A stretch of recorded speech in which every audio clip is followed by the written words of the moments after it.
खबरें दमदार अब नए अंदाज में। हरियाणा की हर छोटी बड़ी खबरें नहीं छूटेगी कोई खबर वही जो सीधा हो आपसे ताल्लुकात। खबर होगी सीधे आपके मोबाइल फोन पर। देखते रहिए खबरें दमदार।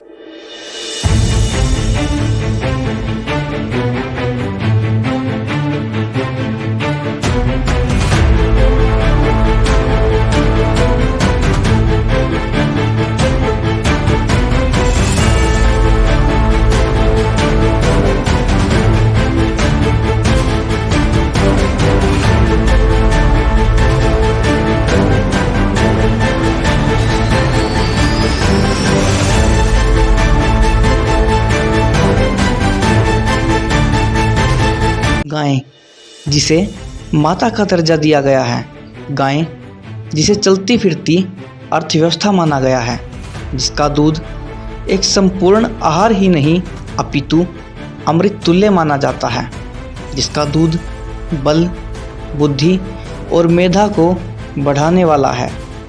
गाय जिसे दान करना उत्तम माना गया है, फिर आज क्यों वही गाय जगह जगह भटकने को मजबूर है। अपना दूध दूसरों को पिलाकर माता मानी जाने वाली यही गाय आज भूखे मरने को मजबूर हो चुकी है। कभी कूड़े कचरे के ढेर में तो कहीं सड़कों पर पड़ी गंदगी खाकर अपना पेट भरने को मजबूर है। जिसका दूध पीने से घाव जल्दी भर जाते हैं, वही गाय आज चोटिल घायल अवस्था में बेसहारा आवारा हो जगह जगह भटकने को मजबूर हो चुकी है। जिस राष्ट्र में घर में बनी पहली रोटी गाय को खिलाने की परंपरा रही हो, आज उसी राष्ट्र में गाय की ये दुर्दशा है। क्या ऐसी कोई जगह बची है जहां इन बेसहारा को सहारा मिल सके? आइए हम आपको लेकर चलते हैं ऐसी एक जगह पर जहां रखा जाता है गोमाता का ध्यान। समालका के भापरा रोड पर बनी इस गौशाला में लगभग 80 से ऊपर बेसहारा गोवंश है।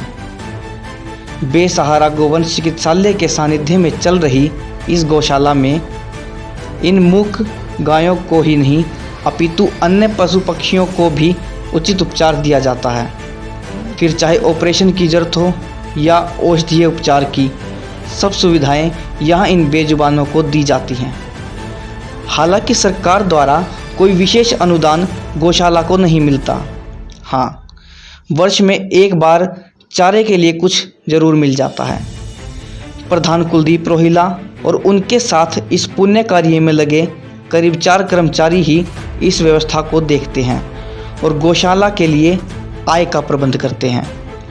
स्थानीय निवासियों का भी सहयोग कई बार ज़रूर मिल जाता है। भारत में 1 करोड़ से अधिक मवेशी हैं, जो कि पूरी दुनिया में सबसे अधिक है। गाय का दूध पीना तो सब चाहते हैं, पर जाने क्यों कोई इन्हें पालना नहीं चाहता। आज भारत में दूध का उपयोग उसके उत्पादन से कहीं ज़्यादा है। आखिर कब तक ऐसी स्थिति बनी रहेगी इन गायों की? आज हम पहुंचे हुए हैं समालका के भापरा रोड पर स्थित गौशाला में। यह गौशाला है और साथ ही बेसहारा गोवंश के लिए चिकित्सालय भी यहीं पर है। आप हमारे पीछे देख पा रहे हैं, आपको गायें बंधी हुई दिख रही होंगी। ये गायें बेसहारा है, लावारिस है, इनका कोई भी मालिक नहीं है। और देखिए दूसरी बात, जैसा कि हमने अभी आपको बताया कि पशु चिकित्सालय, तो यहाँ पर जो पशु जिनको कोई भी किसी प्रकार की व्याधि है, कोई किसी प्रकार की बीमारी है या कोई चोट लगी हुई है, उनके लिए विशेषकर ये चिकित्सालय बनाया गया है। आप देख पा रहे हैं, गाय आप देख पा रहे होंगे, इसकी आँख के ऊपर कुछ निशान बने हुए हैं, सूजन हुई है। तो इस प्रकार जो गोवंश है, जिन्हें किसी प्रकार का कोई रोग है या फिर गोवंश के अतिरिक्त अन्य भी कोई पशु पक्षी आदि यहाँ पर है, तो उसे भी यहाँ पर रखा गया है ताकि उसका उपचार किया जा सके। और एक कुत्ता भी था यहाँ पर जिसे कैंसर हुआ था, उसका भी उपचार यहाँ पर चल रहा है। तो इसी चिकित्सालय में हमारे साथ मौजूद बेसहारा गोवंश उपचार समिति के प्रधान श्री कुलदीप रोहिला जी। तो आइए उनसे हम जानने का प्रयास करते हैं कि यहाँ की स्थिति क्या है, क्या इनकी आवश्यकताएँ हैं और क्या यहाँ पर सुविधाएं बेसहारा पशुओं को दी जा रही हैं। तो आइए इनसे हम जानने का प्रयास करते हैं। तो कुलदीप जी, सबसे पहले आप ये बताइए, यहाँ पर कुल कितना गोवंश है? हमारे पास जी 80 से 120 तक गौवंश होता है जी। और ये टोटली बीमार, एक्सीडेंटल और चोटिल होते हैं। अच्छा, तो इनमें से जो गोवंश के अतिरिक्त भी कोई अन्य जो पशु अन्य पक्षी हैं जीव यहाँ पर? जंतु किसी तरह का भी है, चाहे पशु पक्षी है, जीव जंतु किसी तरह का, कुत्ता है, बिल्ली है, बंदर है, बंदर भी हमारे पास बहुत आते हैं। बंदरों की भी हमारे पास, ये समझो कि एंट्री बुक में आपको दिखाऊंगा तो अच्छी खासी तादाद होती है। अच्छा, ये पशु चिकित्सालय है, साथ में गौशाला भी कह सकते हैं। क्या ये गायें दुधारू हैं, दूध देने योग्य हैं या नहीं? नहीं, दुधारू इसमें कोई नहीं होती जी। सिर्फ 2 गायें हमने दुधारू के लिए रखी हुई हैं, क्योंकि कुछ मेडिसिन ऐसी होती है जो इनको दूध के अंदर डाल कर पिलाई जाती है और वो आवश्यक होती है। अच्छा, तो कुल अनुमानतः इस पर कितना व्यय आ जाता होगा, कितना खर्चा होगा इसका? इसका मंथली चार्जेस कम से कम 1.5 से 2 लाख का है जी। तो इसके लिए आपके पास आय का स्रोत क्या है? क्या सरकार से कोई अनुदान मिलता है, फिर कोई संस्थाएं हैं, या फिर यहाँ के जो स्थानीय निवासी हैं उनसे कुछ अनुदान आपको प्राप्त हो जाता है? ऐसा जिस ये सारा का सारा काम जितना भी होता है टोटली डोनेशन पे है। हमारे पास सरकार की तरफ से कोई ग्रांट वगैरह नहीं आती। सिर्फ चारे का साल में एक बार पैसा आता है, वो उसके अलावा कोई पैसा हमारे पास ग्रांट का नहीं आता है। सारा डोनेशन पे। कुछ संस्थाएं हमारे साथ जुड़ी हुई हैं, कुछ लोग जुड़े हुए हैं, कुछ मंथली मेंबर हैं, कुछ वार्षिक मेंबर हैं, इस तरह से। अच्छा, इनके उपचार के लिए क्या व्यवस्था है? क्योंकि कई ऐसी भी हैं जो केवल दवाइयों से नहीं, कुछ ऑपरेशंस वगैरह भी इनके होते होंगे। हाँ तो जी। उसके लिए क्या आपके पास चिकित्सकों की व्यवस्था है, या किस बिल्कुल। प्रकार आप करते हैं? मेरे पास 2 VLD है और 1 VS है जी। इनके सर्जरी के लिए भी हमारे पास पूर्णतः हर तरह की सुविधा उपलब्ध है। चाहे हमारे को पन्ने पेट से निकालनी हो, चाहे वो टांग का ऑपरेशन करना हो, चाहे वो सींग का करना हो, किसी तरह का भी कोई भी ऑपरेशन होता है तो हम यहाँ पे करते हैं। अच्छा, यहाँ पर काम करने वाले कर्मचारियों की संख्या, जो कर्मचारी हैं या फिर कह सकते हैं गौ सेवक है, या फिर जो अपनी स्वेच्छा से काम करते हैं, उनकी संख्या कितनी है? कर्मचारी तो जी 4 है मेरे पास, और इसके अलावा बाकी सारे गौ सेवक 15-20 गौ सेवक है, वो अब अपने टाइम के अनुसार आते रहते हैं। अच्छा, गाय की यदि हम विशेषकर बात करते हैं तो गाय को जो भारतीय संस्कृति है, जो भारतीय मांग में है, उसमें विशेष दर्जा प्राप्त है।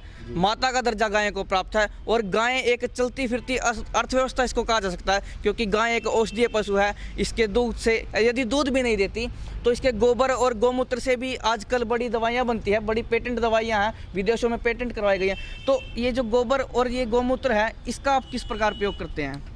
फिलहाल तो हम जो है मशीन लेके आए हुए हैं, जिसके गोबर के जो डंडे होते हैं ना, वो बनाते हैं। लेकिन अब सर्दी का मौसम है, इसलिए मशीन बंद रखी हुई है। जैसे ही गर्मी का सीजन स्टार्ट हो जाएगा तो गोबर के हम डंडे बनाने स्टार्ट कर देंगे। अच्छा, अभी गाय के गोबर से एक वैदिक प्लास्टर बनना प्रारंभ हुआ है। हाँ ये जी। नई तकनीक आई है, तो उस तकनीक का आप प्रयोग कर रहे हैं कि कुछ आय भी हो सके, जो इन गोवंश के या फिर अन्य जो पशु पक्षी यहाँ पर हैं उनके काम आ सके? ऐसा है जी, ये प्रोजेक्ट थोड़ा लंबा है और अभी हम इस स्थिति में नहीं है कि हम गौमूत्र से या पंचगव्य से किसी भी तरह के कोई भी पदार्थ हम तैयार कर सके। हमारी स्थिति अभी इतने हाई लेवल पर तक नहीं आई है कि हम ये छोटे मोटे भी प्रोजेक्ट जो है वो लगा सकें। लेकिन ये है कि प्रैक्टिकल आप मेरे को देख सकते हो, गौ माता के गौमूत्र से मैं 100% पैरालाइज्ड आदमी था और मैं 100% आज ठीक हूँ। अच्छा, और भी विज्ञान में कई तकनीकें प्रयोग की जाती है। विशेषतः यह भी कहा जाता है कि जहाँ पर गाय का मूत्र और गोबर प्रयोग होता है, वहाँ पर कैंसर के बैक्टीरिया नहीं आते, या फिर वहाँ पर सूर्य की हानिकारक किरणों का प्रभाव नहीं होता। तो क्या ये भी आपने कभी इस पर भी शोध किया? बिल्कुल किया जी। आप गर्मी के सीजन में कई बार बैठते हो धूप में, या धूप में आना जाना हो जाता कई बार, तो कई बार सिर में दर्द हो जाता है। आप इस पे हाथ फेरो, ये हथेली का ये वाला हिस्सा दिखाई देना चाहिए, इसके पूरे नीचे तक आ जाओ, आपका सिर दर्द खत्म हो जाएगा। देखिए, अभी हमने कुलदीप जी का हाथ देखा, काफ़ी मजबूत हाथ इनका था। तो कहते हैं गाय की जो सेवा करता है, या फिर जो खेत आदि का काम करता है, पशुओं का जो काम करता है, उसके दूध आदि का जो सेवन करता है, उसका शरीर वैसे ही बलवान हो जाता है। और जो गाय का दूध है वो तो बल की वृद्धि करने वाला, मेधा शक्ति बढ़ाने वाला, बुद्धि बढ़ाने वाला। तो देखिए आप कुलदीप जी के शरीर में, जैसा कि इन्होंने बताया कि ये पहले पैरालाइज थे और अब ठीक हो चुके हैं, और ठीक ही नहीं, शरीर से भी काफ़ी मजबूत है। तो ये भी लाभ होते हैं। इसलिए गाय को विशेष दर्जा ऐसे ही नहीं दिया गया है। गाय का दूध तो बच्चों के लिए, बड़ों के लिए, हर वर्ग के लिए अच्छा माना जाता है। तो इसी प्रकार हमारा भी यही प्रयास रहना चाहिए कि जो बेसहारा गाय हैं, जिसे हमारे भारत में पहले काफ़ी विशेष दर्जा और अब भी विशेष दर्जा है, क्योंकि आज भी घरों में जब रोटी बनती है तो पहली रोटी गाय के लिए ही निकाली जाती है। इतना बड़ा दर्जा गाय को दिया गया है। और पहले तो घरों में काफ़ी गाय बंधी होती थी, भैंस तो शायद ही ऐसा बहुत कम था कि लोग पालते थे।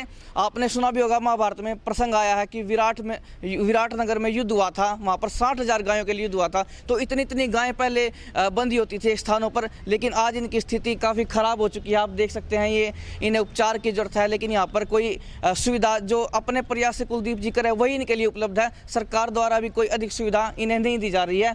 तो हमारे चैनल के माध्यम से हम ये भी निवेदन करेंगे, जो बेसहारा यहाँ पर गोवंश है, या फिर आप देख सकते हैं कुत्ता था, एक कैंसर से पीड़ित था, या फिर रोज़ भी आपने देखा होगा, पीछे वीडियो में आपको दिखाएंगे कि किस प्रकार उसे भी कुत्तों द्वारा काटा गया था। तो ऐसी स्थिति इन पशुओं की है।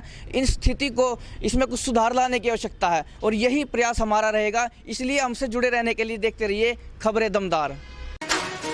खबरें दमदार अब नए अंदाज में। हरियाणा की हर छोटी बड़ी खबरें नहीं छूटेगी कोई खबर वही जो सीधा हो आपसे ताल्लुकात। खबर होगी सीधे आपके मोबाइल फोन पर। देखते रहिए